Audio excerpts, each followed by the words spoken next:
This is for all signs. What don't they know about you? What don't they know about you? Well, the first thing that I got is they don't know, and this is, again, for all signs. What they don't know is what you truly were about. They also don't know what your true intentions were. Why is it that they don't know this stuff? Is because they didn't take the time to try to dig deeper into the situation. They didn't take time to step back and evaluate everything in front of them. They didn't take the time to learn what you liked and what you didn't like. A lot of you could go to your partner right now and ask them, hey, what's my favorite color? They don't know. What is my favorite food to eat? They don't know.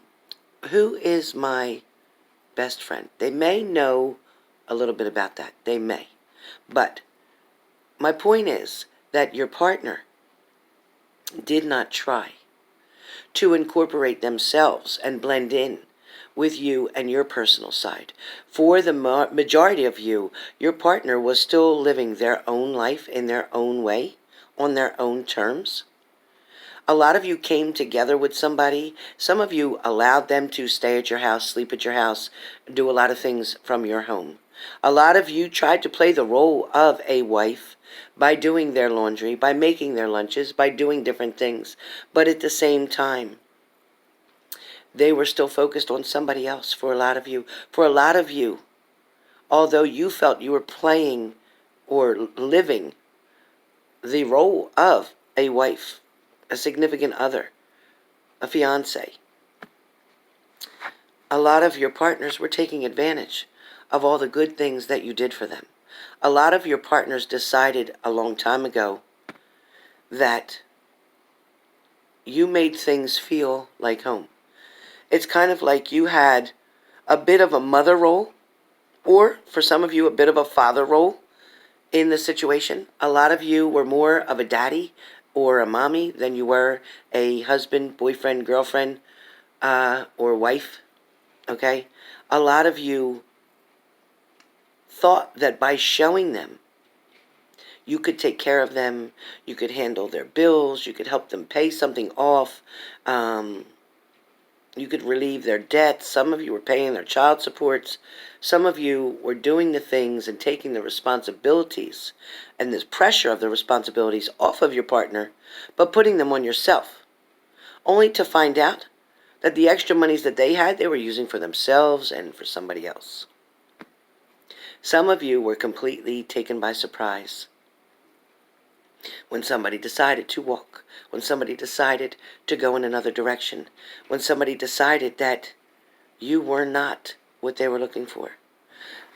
For some of you, your partner who left definitely wanted to come back because they want you to do for them like you were doing before. So for some of you, they're not coming back because they're so overblown and drawn to you and so in love with you and can't be without you. For some of you, no. For some of you, this person was coming back because they want you to take all the burdens off of them again. They want you to free them from all the stresses that life had to offer them. You made their life easier. You made it easier for them to go and do what they wanted to do with their friends or whomever they wanted to do it with. But at the same time, they weren't putting that energy into you and your relationship at all. For a lot of you, watching your parents as you grew up, watching your mom take care of your dad and do things for him as well, made you believe that this is what you needed to do in order to keep a partner around, in order to have somebody love you the way you want to be loved. Thinking that if you didn't do this, if you didn't spend the money, if you didn't take care of their problems, if you didn't fix everything for them, then you felt you would lose them. This is definitely a myth that you have created in your mind. The truth of the matter is, a lot of you have stepped back and tried to review and go over a situation over and over, just trying to figure out what it was that you needed to do, or who it was you needed to become, or what it was you needed to look like in order to get your mate, your partner, male or female, to come back to you. A lot of you maybe went and took a part-time job with your full-time job, trying to make more money to take the stress off once again of your partner. For some of you, you didn't feel worthy of somebody's love in a certain way. And the reason I say that is because you treated them like they were God, when in fact you were the God or the goddess, whoever I'm talking to, male or female.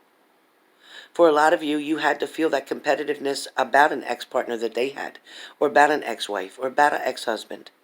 A lot of you felt like you had to always be in competition. You always had to be better than. You always needed to stay quiet in a certain situation or keep certain comments quiet. A lot of you had to deal with a lot of bullshit. A lot of you searched the telephones of your partner, male or female. A lot of you found things that you knew upset you, and you knew what they meant. A lot of you may have even searched the vehicles, may have even searched their pants pockets, may have even stalked their social media. You may still be doing all that now, even while I speak to you, for those who are still with a partner who they're not trusting. But do you understand that if you can't trust them, you don't need to stay there until you can find the exact evidence that you need to show them and say, here, this is what I found. I could prove that you cheated. I could prove that you're lying. I could prove this. You're not in a courtroom. You don't need to prove anything. If you yourself understand and believe that something's not right, if you believe that your partner is cheating or running, then you need to let that go. You don't owe them. They didn't give you an explanation why they cheated, right? They didn't give you an explanation why they lied, right? They didn't give you an explanation for anything. So why do you feel you need to give them an explanation to say, you know what, I'm done? They say, what's going on? Why? What do you mean? Why are you leaving? Really? Think about it. Think about it, and I'm sure it'll come to you why I'm leaving. You think I'm stupid? You think I don't know? Think about it, all right? And then leave. You don't need to answer to them.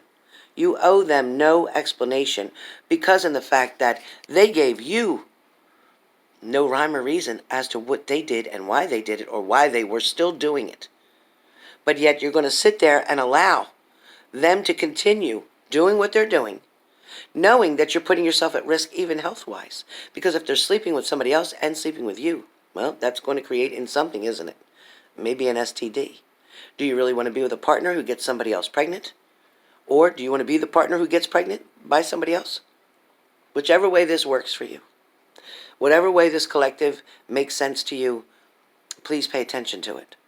If you have to worry that your partner is doing something because you don't trust them, then they're not doing their job to make you feel secure. Something is definitely missing in this equation that they need to add to it, that they need to fix. Okay, and if your partner is not responding to you in the way that they should, if they're not being intimate with you, if they're not sitting and talking personally with you, if they're not taking the time out for just an us moment, then something is wrong here.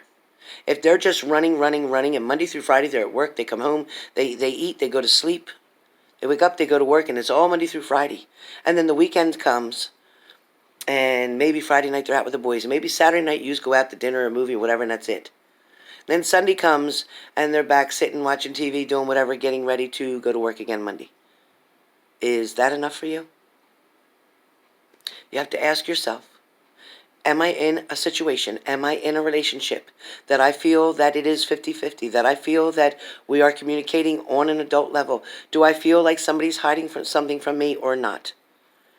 Okay, do I feel like somebody is cheating on me? Do I feel like somebody's keeping something from me? Is there a moon in your picture? That's my question. Is there a moon in your picture? What I mean by that is there secrets? Is there lies? Is there a narcissist, one way or the other, male or female, in your life that's making you feel insecure and making you guess yourself twice? Is there somebody who's constantly on their telephone? Constantly, they barely take their face out of their phone. How are you supposed to have any kind of relationship with somebody who has always got their face in their phone? Is that you? Am I talking to a female or a male? Who is always talking to other people, finding other people, Facebook, social medias, Instagram, whatever, more important than the person who's sitting right there in front of you? If that's you, then what are you giving to the relationship? What are you adding to it? Or are you taking away? Or are you ignoring them so much that now they're seeking other attention? Or are they ignoring you so much that you're seeking other attention? So which way is this working? Who is this going to be for? Who is this message for?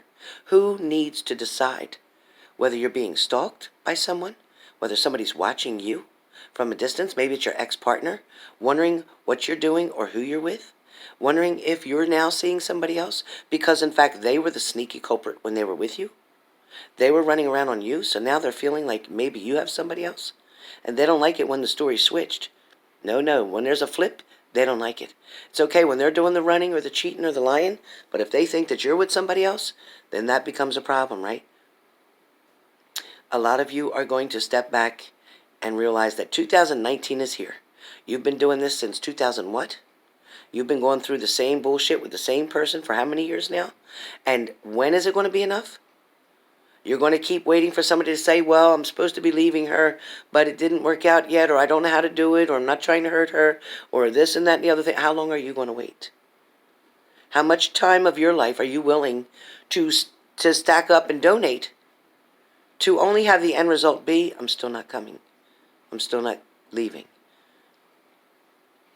How long are you going to wait for that? How long are you going to wait to finally decide that you deserve to be happy? That you deserve to be in a relationship? That you deserve to be loved? How long are you going to wait? Just how long will it be? So, I can't decide it for you guys, but you guys need to pay attention and find out if there's a moon in your relationship. If there is, dissect that moon and figure out what it is you want to do. Are you going to continue to allow it, or are you going to have that moon removed? Your choice. Okay? So, the ball's in your court.